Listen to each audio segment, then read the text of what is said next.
আলোচনা করব যে পৃথিবীতে কিভাবে জৈব অণু সৃষ্টি হয়েছিল সে তার সপক্ষে স্ট্যানলে মিলার এবং হ্যারাল্ড উডের পরীক্ষাটি।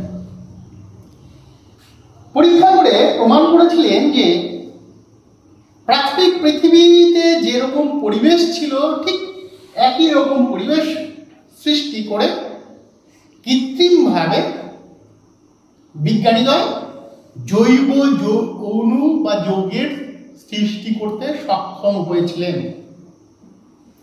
ঠিক যন্ত্রটা ছিল এরকম, একটা কাচের পাত্র, গোলাকৃতি, তুলনামূলকভাবে এটি ছোট, এবং এখানে এসে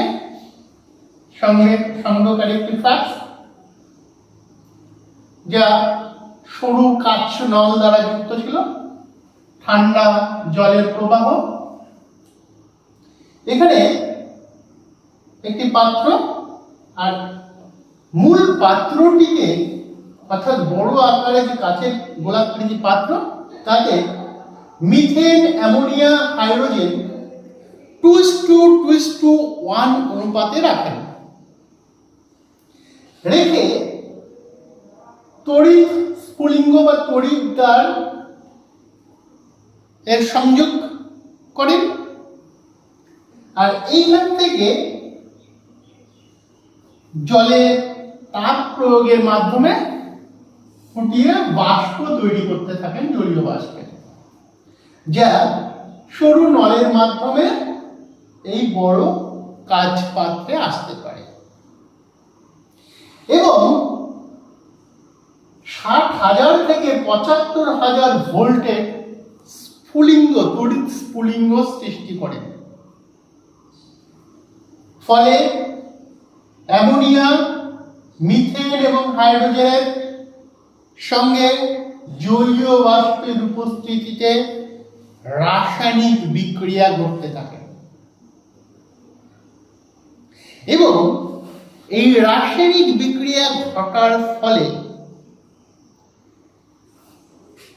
এই সংগ্রহকারী যে ফ্লাস্ক বা কাচপাত্র, এইখানে বিভিন্ন ধরনের জৈব অণু এসে জমা হয়। ছিল বিভিন্ন ধরনের জৈবিক acid, lactic acid, urea, glycine, serine জৈব অণুগুলি, আরো ফর্মিক অ্যাসিড, অ্যাসিটিক অ্যাসিড ইত্যাদি এসে এইখানে জমা হতে দেখেন। এটি মূলত ক্রোমাটোগ্রাফির সাহায্যে এই উৎপন্ন যৌগগুলি তিনি ব্যাখ্যা করেন। তাহলে অভিব্যক্তির সপক্ষে বিজ্ঞানী মিলার অর্থাৎ স্ট্যানলে মিলার এবং হ্যারাল্ড উডে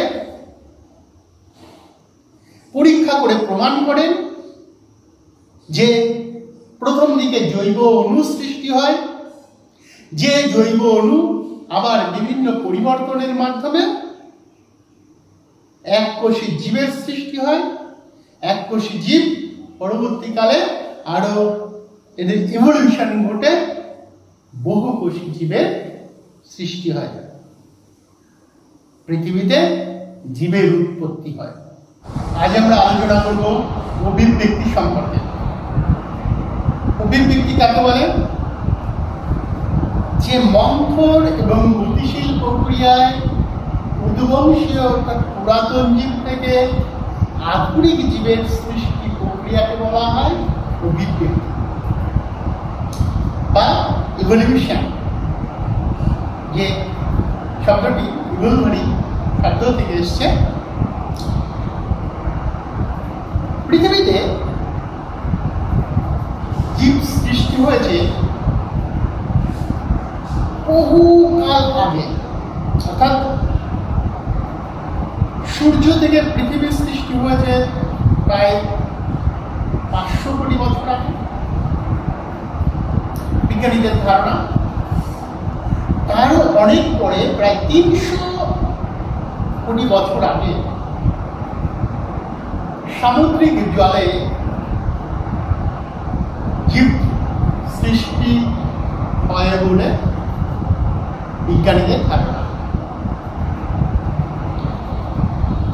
আর জীব সৃষ্টি প্রক্রিয়াটি খুব ধীরে ধীরে ধাপে ধাপে হয়েছে।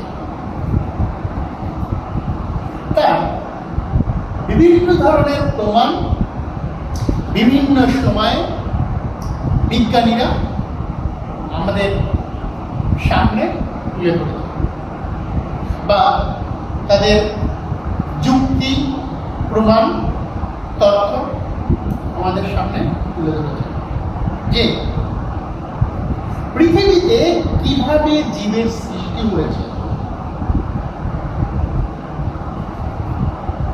আর এইগুলি আজকে আলোচনা করব। জৈব অণু সৃষ্টি। প্রাথমিক পৃথিবীর পরিবেশ এমন ছিল যে ভূপৃষ্ঠের তাপমাত্রা বেশি ছিল, ঘন ঘন বজ্রপাত সহ বিদ্যুৎ চমকানি হতো। ফলে বিভিন্ন ধরনের রাসায়নিক বিক্রিয়া ঘটত বিভিন্ন ধরনের যৌগ বা মৌলের সঙ্গে। এইভাবে রাসায়নিক বিক্রিয়া ঘটতে ঘটতে জৈব অণু সৃষ্টি হয়। প্রাথমিক পৃথিবীতে কিন্তু অক্সিজেন ছিল না। যে মৌলগুলো ছিল তাদের মধ্যে অহরহ বিভিন্ন ধরনের রাসায়নিক বিক্রিয়া ঘটতে থাকে, এবং এই রাসায়নিক বিক্রিয়ার ফলে সৃষ্টি হয় জৈব অণু। যে জৈব অণু ধীরে ধীরে বা বিবর্তনের ফলে এককোষী জীব, বহুকোষী জীব এবং আধুনিক জীবের সৃষ্টি হয়েছে, যা অল্প কয়েকদিন, অল্প কয়েক বছর সৃষ্টি হয়নি। এটি ধীরে ধীরে, অর্থাৎ মন্থর কিন্তু গতিশীল প্রক্রিয়ার ফলে সৃষ্টি হয়েছে।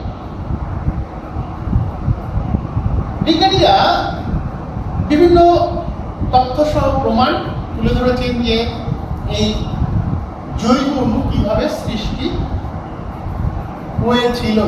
তার মধ্যে স্ট্যানলে মিলার এবং হ্যারল্ডের পরীক্ষা গুরুত্বপূর্ণ। দেখে নিই যে প্রথমে হাইড্রোকার্বনের সৃষ্টি হয়, অর্থাৎ অ্যাসিটিলিন, মিথেন এই জাতীয় যৌগের সৃষ্টি হয় কার্বন গঠিত। হাইড্রোকার্বন সৃষ্টি হয়। তারপরে এই হাইড্রোকার্বনের সঙ্গে বিক্রিয়ায়, অর্থাৎ কার্বনের ডেরিভেটিভ উৎপাদন হয়, যেমন অ্যাসিটাইলডিহাইড। আবার এই যে উপাদানগুলি তৈরি হলো তাদের মধ্যে বিক্রিয়ায় তৈরি হয় জৈব অণু।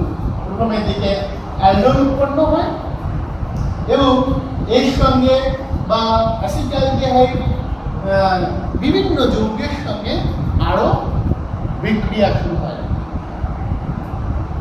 বিক্রিয়ার ফলে গ্লাইসিন, স্টেরিন ইত্যাদি জাতীয় জৈব যৌগ বা অ্যামাইনো অ্যাসিডের উৎপন্ন হয়। আর এই যে বিক্রিয়ার ফলে জৈব যৌগ বা অণুগুলো সৃষ্টি হচ্ছে, এগুলি তপ্ত সামুদ্রিক জলের সঙ্গে মিশে যে এককোষী জীব সৃষ্টির পথকে সুগম করে, সেই সামুদ্রিক জলকে বলা হয় হট ডাইলুট স্যুপ। বিজ্ঞানী আরো কিছু মতবাদ আছে। অপারি বা এসডব্লিউ ফক্স জীব সৃষ্টির প্রথম দিকে কেমন দেখতে ছিল তা একটি তথ্যের মাধ্যমে তুলে ধরেন। যেমন ওয়াসারভেট, অপারেটির মতে প্রথম জীব কোষ ওয়াসারভেট, যার প্রোটিন, লিপিড এবং কার্বোহাইড্রেট দ্বারা দ্বি-একক পর্দা বেষ্টিত কোষীয় জীব। সায়েন্টিস্ট অপারেটের মতে এসডব্লিউ ফক্স এর মাইক্রোস্ফিয়ার, যা প্রোটিন এবং অর্ধবৃত্ত পর্দা দ্বারা এই প্রোটিন আবৃত, যে জীবকোষগুলি আপনা আপনি থেকে বিভাজিত হতে পারত, বড় হতে পারত, অর্থাৎ বংশ বিস্তার করতে পারত। তারপরে প্রোটোবায়োর সৃষ্টি হয়, অর্থাৎ ওয়াসারভেট, মাইক্রোস্ফিয়ার এদের সঙ্গে নিউক্লিক অ্যাসিড যুক্ত হয়ে প্রোটোবায়োর সৃষ্টি হয়। এইভাবে ধীরে ধীরে ধাপে ধাপে ব্যাকটেরিয়া বা এককোষী জীব, এককোষী প্রাণী, প্রোটোজোয়া দুটি ধাপে, দুটি দিকে, দুটি পথে ধীরে ধীরে, অর্থাৎ উদ্ভিদ এবং প্রাণীর দিকে ক্রমান্বয়ে উন্নতি হতে থাকে, ইভলিউশন হতে থাকে। উদ্ভিদের দিকে ব্যাকটেরিয়া, ফাঙ্গাস, শৈবাল, ব্রায়োফাইটা, ডেরিডোফাইটা, জিমনোস্পার্ম, অ্যাঞ্জিওস্পার্ম এইভাবে উন্নতি হতে থাকে। প্রাণীর দিকে অমেরুদণ্ডী প্রাণী, মেরুদণ্ডী প্রাণী, অমেরুদণ্ডী প্রাণীর আবার অনেকগুলো ভাগ, অর্থাৎ ধীরে ধীরে ক্রমান্বয়ে এরা উন্নত প্রোটোজোয়া, পরিফেরা, ক্রিনোফোরা বা নিডারিয়া, প্লাটিহেলমিনথিস, অ্যাস্টিহেলমিনথিস, অ্যানিলিডা ইত্যাদি এইভাবে আর্থ্রোপোডা এইভাবে ধীরে ধীরে পরিবর্তিত হয়ে মেরুদণ্ডী এবং সর্বশেষ মানুষের সৃষ্টি হয়েছে বলে ধরা হয়, যা বিভিন্ন তথ্য, বিভিন্ন প্রমাণ এই অভিব্যক্তিকে সমর্থন করে। পৃথিবীতে প্রাথমিক জীব থেকে বর্তমান জীবের উৎপত্তি হয়েছে বিভিন্ন পরিবর্তনের মাধ্যমে। একে জৈব অভিব্যক্তি বলা যেতে পারে। পৃথিবীতে বিভিন্ন সময়ে বিভিন্ন জীবের উৎপত্তি হয়েছে এবং কিছু কিছু জীব আবার হারিয়ে গেছে বা তাদের প্রস্তরীভূত অংশ আজও পৃথিবীর বিভিন্ন স্তরে দেখা যায়। পৃথিবীতে জৈব অভিব্যক্তির মাধ্যমে বিভিন্ন সময়ে বিভিন্ন জীবের উৎপত্তি ঘটেছে এবং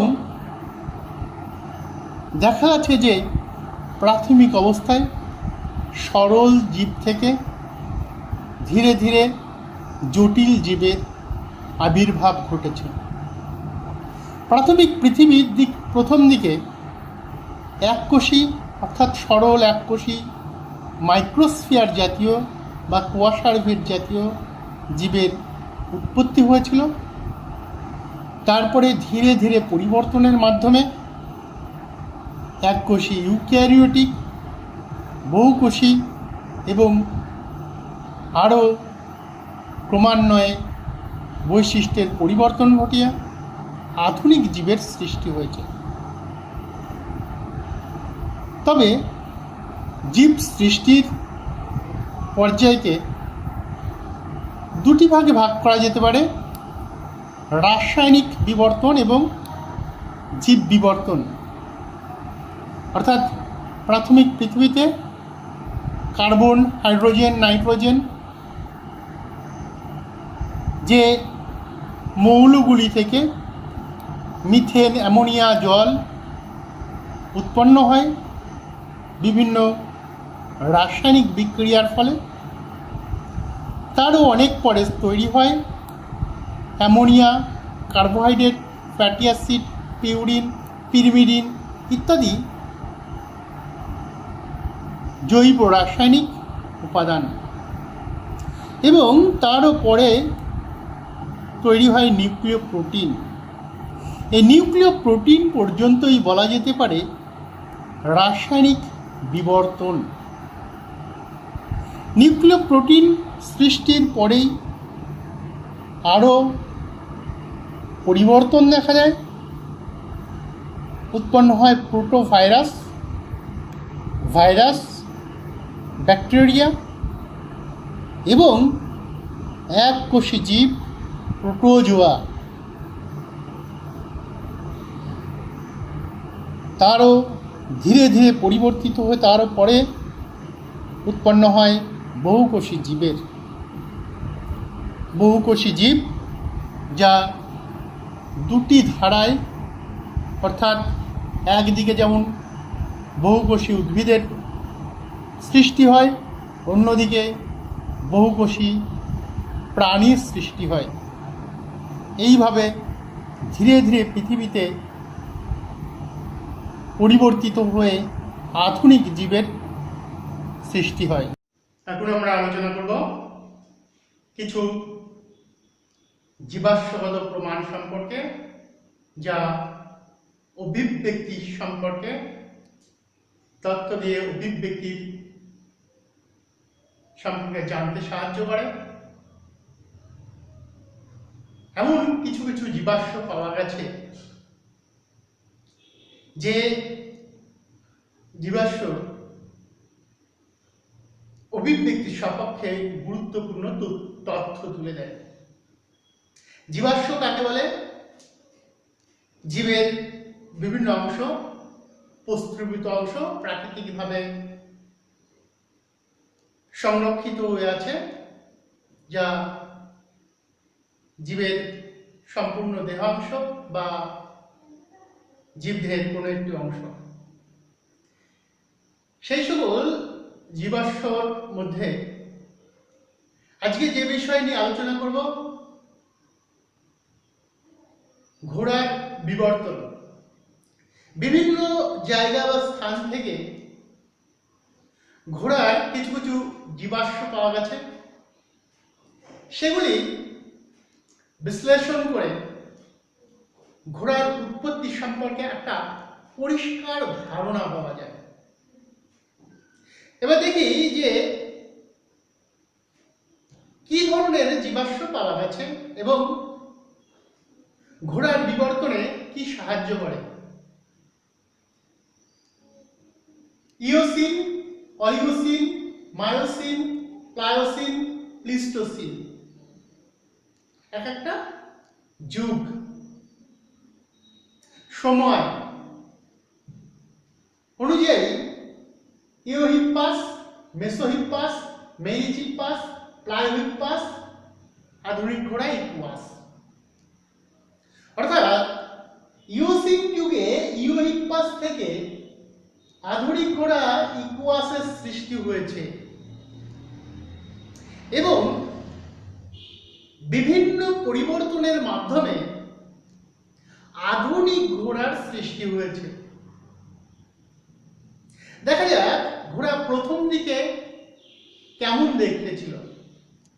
ইওসিন যুগে ইওহিপ্পাস ঘোড়া ছিল 30 সেন্টিমিটার দৈর্ঘ্য বিশিষ্ট, শেয়ালের মতো দেখতে অনেকটা, এবং দাঁতে কোনো খাঁজ ছিল না। অগ্রপায়ে ছিল 4টি আঙুল। ঠিক অলিগোসিন যুগে মেসোহিপ্পাস ঘোড়ার উৎপত্তি হয়। 60 সেন্টিমিটার লম্বা এবং দাঁতের পায়ের পরিবর্তন দেখা যায়, পঞ্চম আঙুলটি আস্তে আস্তে নিষ্ক্রিয় হয়ে যায়। মায়োসিন যুগে মেরিচিপ্পাস ঘোড়ার উৎপত্তি হয়, 100 সেন্টিমিটার লম্বা দাঁতে খাঁজ সৃষ্টি হতে থাকে এবং পঞ্চম আর চতুর্থ আঙুল নিষ্ক্রিয় হয়ে যায়, দ্বিতীয় আঙুল নিষ্ক্রিয় হতে থাকে, তৃতীয় আঙুলের বৃদ্ধিপ্রাপ্ত হয়, তৃতীয় আঙুলটা পরিবর্তিত হতে থাকে। প্লায়োসিন যুগে প্লায়োহিপ্পাস 120 সেন্টিমিটার দৈর্ঘ্য বিশিষ্ট, দাঁতে চিবনের মতো খাঁজ, পায়ের পরিবর্তন অর্থাৎ দৈর্ঘ্য ধীরে ধীরে বাড়তে থাকে, দাঁতের পরিবর্তন হতে থাকে, আঙুলের সংখ্যা কমতে থাকে, শক্ত জায়গায় চলার মতো পরিবর্তিত হতে থাকে তৃতীয় আঙুলটা। এরপরে প্লিস্টোসিন যুগে উৎপত্তি হয় ইকুয়াস ঘোড়া 150 সেন্টিমিটার লম্বা, দাঁতের পরিবর্তন হয় আর অগ্রপদ গুরুত্বপূর্ণভাবে পরিবর্তিত হয়, তৃতীয় আঙুলটা খুরে রূপান্তরিত হয় শক্ত জায়গায় চলার জন্য। এইভাবে ইওসিনের ইওহিপ্পাস থেকে উৎপন্ন হয় প্লিস্টোসিনে ইকুয়াস ঘোড়া। যে গুরুত্বপূর্ণ পরিবর্তনগুলি লক্ষ্য করা যায় সেই পরিবর্তনগুলি যেমন দ্রুত চলার জন্য পরিবর্তিত হয়, দৌড়ানোর জন্য, পায়ে নখের সংখ্যা কমতে থাকে, তৃতীয় আঙ্গুল খুঁড়ে পরিণত হয় এবং দাঁতের গঠন মজবুত হয় চিবিয়ে খাওয়ার জন্য।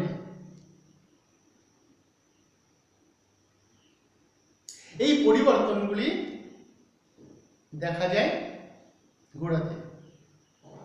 তাহলে জীবাশ্মগত প্রমাণের মধ্যে ঘোড়ার বিভিন্ন জীবাশ্ম অভিব্যক্তির সম্পর্কে আলোচনা করতে সাহায্য করে। জীবাশ্মের মধ্যে কিছু জীবন্ত জীবাশ্ম দেখা যায়। জীবন্ত জীবাশ্ম কাকে বলে? যে সকল জীবাশ্ম সুদূর অতীতে তৈরি হয়েছিল বা উৎপন্ন হয়েছিল,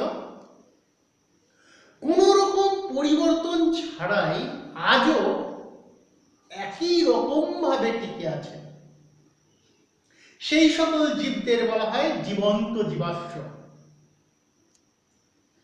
উদ্ভিদের ক্ষেত্রে গিঙ্কো বাইলোবা,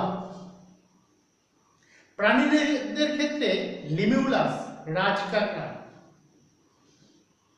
এগুলি জীবন্ত জীবাশ্মের উদাহরণ। অর্থাৎ উৎপত্তির সময় এই সকল জীব যেমন ছিল, কোনরূপ পরিবর্তন ছাড়াই আজও একই রকম আছে।